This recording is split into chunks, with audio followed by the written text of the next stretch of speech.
Hello everyone! Good morning, good afternoon around the world. Today's video guys ay mag-unboxing tayo ng mga order online guys. Keep watching!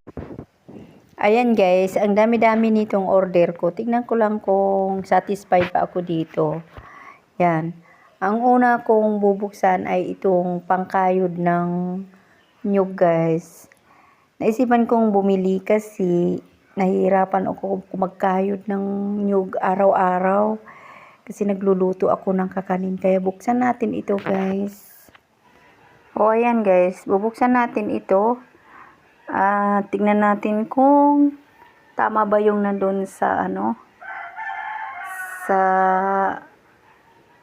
nakita ko sa amin. Ito siya guys. At ang pangalan na ay coconut grinder sa DJ.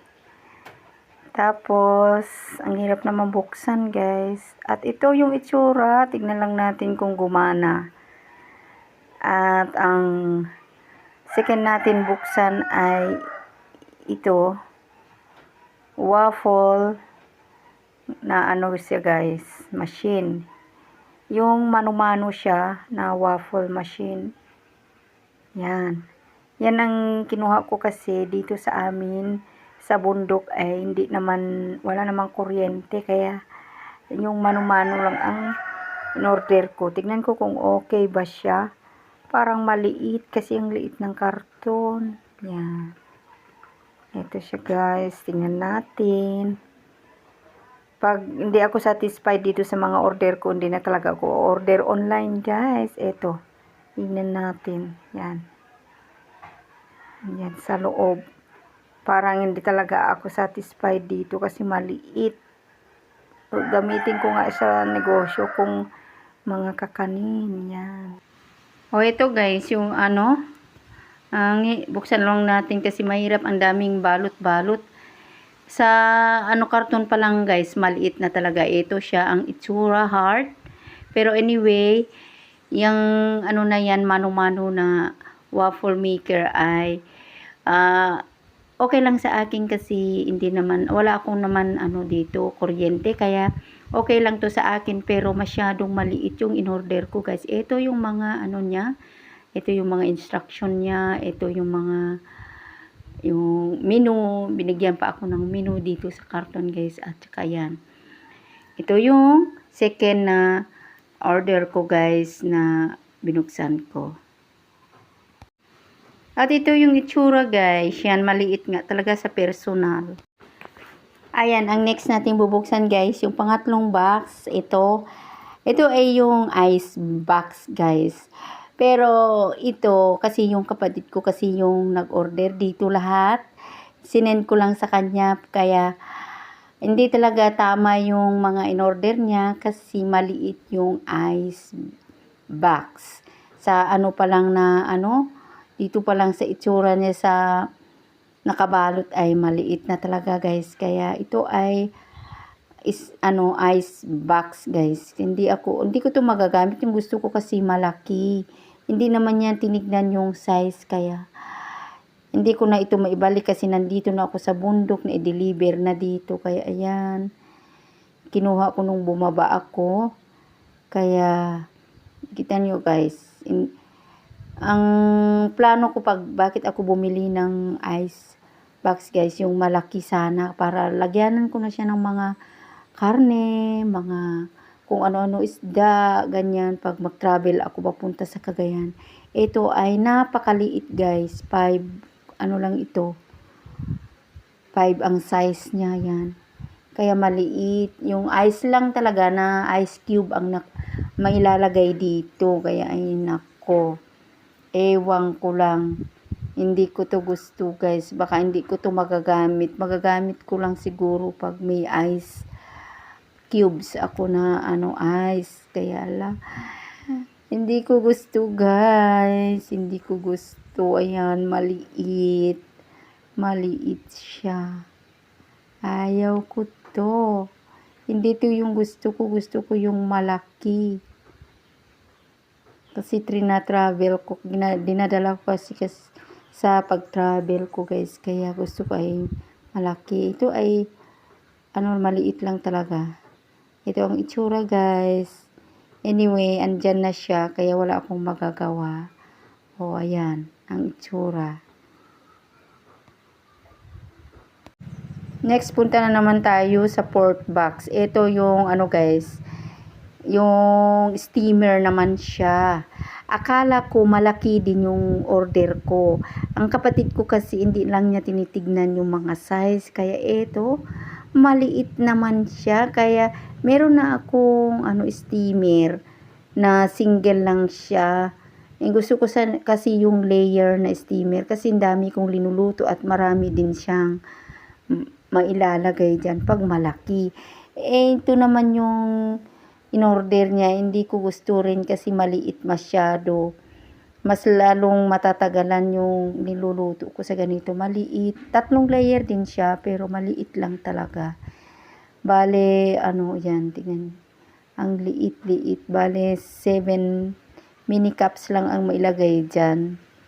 Sa may, loob niya. At manipis pa. Tingnan nyo guys, may pa siya, damage, parang natupi-tupi pa dyan sa niya, baba. Kaya, sayang lang yung pera ko na, pinag-order sa mga ito. Hindi siya okay guys. Kaya sa susunod, di na ako mag-order online. Na lang ako. Mag-personal buying na lang ako. Kasi, mas makakapili ka pa. Yung mga ganito kasi online, hindi ka na makapili kasi kung ano lang yung dumating sa'yo, mapagtyagaan mo na lang kasi wala ka nang magagawa. Yan. Hindi ako okay dito guys. Sa binili ko na ito. Yan. 3 layer din siya pero hindi siya okay. Okay guys, punta tayo sa last box. Pinakamalaki at pinakamabigat. Ito ay dito lang siguro ako satisfied sa box na ito kasi baka ito na yung totoo talaga na sa mga in-order ng aking kapatid. Kaya bubuksan natin guys, surprise, kung ano ang nandito. Ito ay pandagdag ko sa aking negosyo na araw-araw sa school. Kaya nakita ko ito, baka magustuhan ng aking mga customer. Yan, shout out sa inyong lahat. Kung nagustuhan nyo yung aking video guys, share din ninyo sa inyong mga relatives, friends, and don't forget to subscribe, like, and share. Leave a comments below. Huwag kayong mag-alala guys, pag makita ko yung mga messages or comments ninyo sa aking mga videos, ay binabalikan ko kayo guys. At thank you sa mga subscribers, yung mga old subscribers ko, at mga new subscribers guys. Thank you for supporting my YouTube channel. At bihira ako naka-upload guys dahil busy ako. Pero pag may dito lang ako mahihirapan sa pag-edit guys. Pag may konti akong video, hindi ako makapag-edit kasi busy ako. Ito na yung guys, kung anong nilalaman nito. Yan.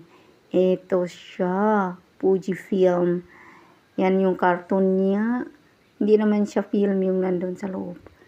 Tingnan natin kung okay. Pero ito ako satisfied guys sa aking na-order. Yan.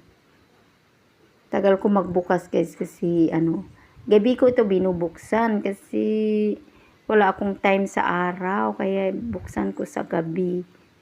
Yan. Ang daming nilagay na pang scotch tape Nahihirapan ako magbukas. Kaya naso-surprise ako sa loob. Ayan. Nabuksan ko na guys at ito yung nilalaman. May mga cups na nakikita nyo sa ibabaw. Yan. I need those cups guys for my new drinks business guys. Ito. Cups. Yan. Yan ang nasa taas niya ito. Kaya gagamitin ko to. Yung mga takip. Yan. Kompleto din naman. Yan. Takip at saka cups. Yan. Marami. Next yung niya. Tarpaulin niya guys. bubuksan natin kung ano ang nandito sa tarpaulin. Pero mamaya na kasi hindi ko mabuksan kasi yung kamay ko guys nakawak sa phone ko kaya nahihirapan ako magbukas, kaya mamaya na ito bubuksan ko na lang siya mamaya. Next, ito yung mga plastic kung gusto nyo yung take out, yan, nagamitin yan sa take out. Mga straw, drinking straw, yan, kumpleto siya guys. Yan, drinking straw. And then yung mga juice. Ayan, ito yung mga ano guys, mga gamit sa ano guys. Kaya ito na pala yung ano guys, yung tarpaulin. Ito yung kanyang itsura. Yan. Fruit soda. Available here. Yan. Fruit soda yung aking new business guys. Para sa mga customer ko to guys. Fruit soda available here. Yan yung kanyang tarpaulin, di ba? Ayan. Business is real. Yan, kitang-kita nyo guys. Ganon din yung mga flavor ng ano juice na nandyan sa carton guys. Nakikita nyo dyan sa ano yan. Yan, yung mga cups. Gagamitin ko ito.